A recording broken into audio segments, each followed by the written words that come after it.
Invito en este instante a la siguiente entrevista a Juan Camilo Restrepo, el ex jefe del equipo negociador con el ELN durante el gobierno del expresidente Santos. Gracias, Juan Camilo, por estar en esta tarde con iNews. Le saluda César García. Buenas tardes, me place saludarlos. Bueno, lo habíamos venido describiendo durante el tiempo en el cual analizamos la propuesta de paz total por el presidente Petro, que el camino no iba a ser fácil. En esta oportunidad, una facción del Clan del Golfo vuelve a atacar en la zona del Bajo Cauca. ¿Qué piensa usted que están motivando estas agresiones y cómo comprometen el proceso de paz total? Bueno, por el momento comprometen en materia grave el proceso de paz total. Lo que está mostrando esta evolución de los hechos es que cuando el gobierno, desde el 31 de diciembre pasado, anunció que estaba convenido un cese al fuego con varios grupos, uno de ellos este Clan del Golfo,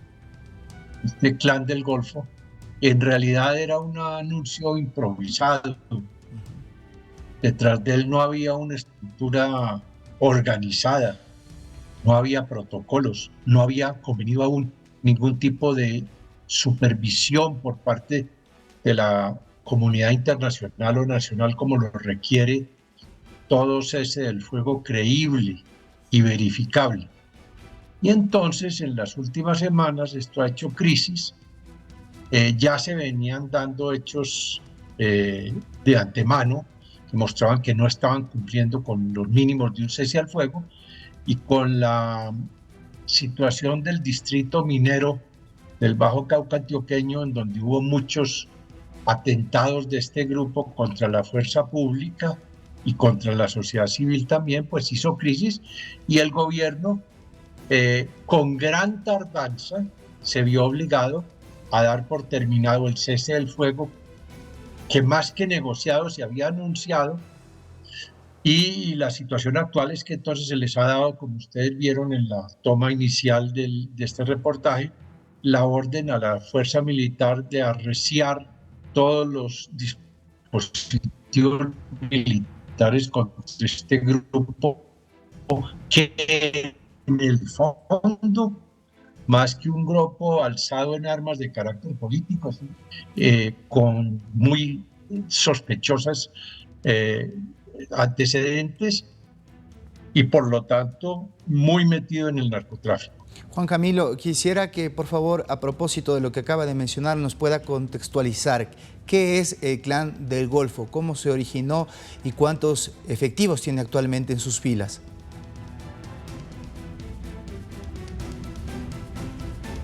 Este es un grupo, eso es una sigla, por decirlo así, que agrupa todos los grupos de carácter narcotraficante paramilitar que operan en algunas regiones del país, sobre todo en esta donde se ha dado las dificultades, la región de Antioquia, el departamento de Córdoba, todos los caminos de trasiego de salida de la droga. Es muy violento, está muy bien financiado, entre otras cosas con la minería ilegal, que ahora están defendiendo en este distrito del Bajo Cauca antioqueño, y se calcula que puede tener entre 3.500 y 4.000 personas en armas. Bien, el presidente Petro se enfrenta ante una situación bastante compleja en este sentido para poder continuar con que sin duda alguna ha sido presentado como una de las principales propuestas de su política. ¿Qué piensa usted que va a pasar de aquí en adelante, por ejemplo, con otras agrupaciones que ven una cierta debilidad en el gobierno para poder trabajar en las mesas de diálogo? El gobierno del presidente Petro ha presentado su política de paz como un gran paraguas, debajo del cual se arropan grupos como este, de perfil claramente delictual y narcotraficante.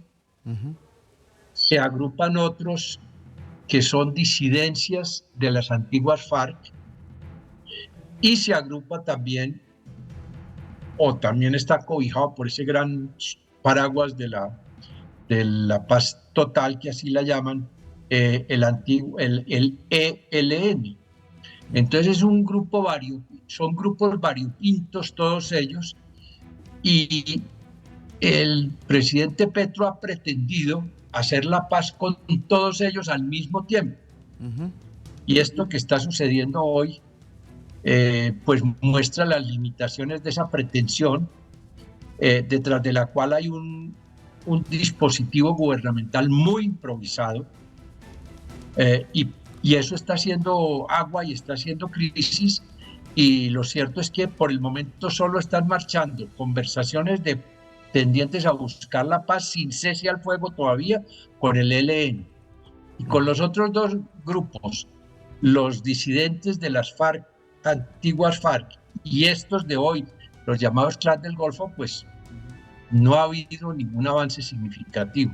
Yo diría que la política de paz del presidente Petro está en un grave impasse en este momento.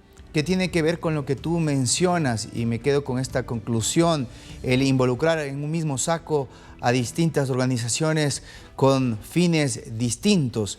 Ahora, ¿cómo recomponer la situación para poder no entorpecer a un proceso que sí prácticamente tiene pasos como lo que tiene que ver con el ELN? Pero con el ELN hay que proseguir las conversaciones. Estas no se han roto, pero van con la parsimonia propia con que maneja el ELN estas negociaciones de paz. Tuvo una primera ronda en el Ecuador, en Venezuela, ahora acaba de concluirla en México y se trasladan a Cuba. Son unas conversaciones itinerantes. Hay que proseguirlas. Ellos han sido muy celosos en decir siempre que no quieren que se les confunda con las negociaciones con los otros grupos que he mencionado. Esas conversaciones pues seguirán su curso, las del ELN, y van a ser largas.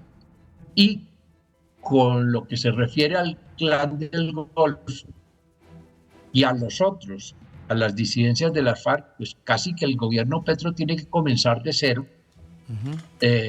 No son propiamente conversaciones idénticas, en mesas iguales, no, son separadas, pero el gran sombrero debajo del cual se protegen es este llamado de la paz total.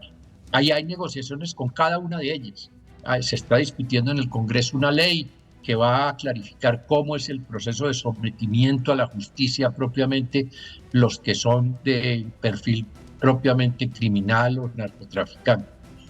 Es una tarea muy dura, muy complicada, como lo está mostrando esta crisis que se ha presentado en los últimos días en el Bajo Cauca antioqueño, que dio lugar a la ruptura del llamado cese al fuego con este grupo del Clan del Golfo. Ahora, Juan Camilo, esto también tiene repercusiones al ser un proyecto tan ambicioso y sin forma, como tú lo vienes explicando, para que se den otras circunstancias, es decir, delincuentes comunes tratan de colarse en este proceso y también hay políticos que echan mano de este aspecto y lo hemos visto en las polémicas que han generado y han implicado al mismo hijo del mandatario, también a su hermano, en donde muchos funcionarios tratan de aprovechar este gran paraguas para cobijarse debajo de él. Sí, sobre esto ha habido algunas denuncias, inclusive reconocidas por el propio gobierno, de narcotraficantes que se intentan, como decimos coloquialmente en Colombia, colar en estos procesos de paz. ¿Por qué están interesados en hacer esto? Mediando sobornos importantes a las autoridades. Porque las penas a las que se verían sometidos una vez que concluyan los procesos de paz son menores. Y porque eventualmente pueden los negociadores también ser beneficiados del levantamiento de órdenes de captura o de extradición. El gobierno no es que esté prohijando eso, las ha detectado, las ha denunciado, pero muestra que hay un riesgo grande de que ese atractivo de un régimen criminal y penitenciario más leve para el que se acoja un proceso de estos es un factor que atrae a los que no hacen parte de estos grupos son simplemente delincuentes sueltos o criminales sueltos, y que ven acá una posibilidad de hacer más llevadera judicialmente su condición. Muy bien, gracias por esta explicación. Juan Camilo Restrepo, ex jefe del equipo negociador con el Ejército de Liberación Nacional durante la administración del presidente Santos. Buenas tardes. Bueno, buenas tardes.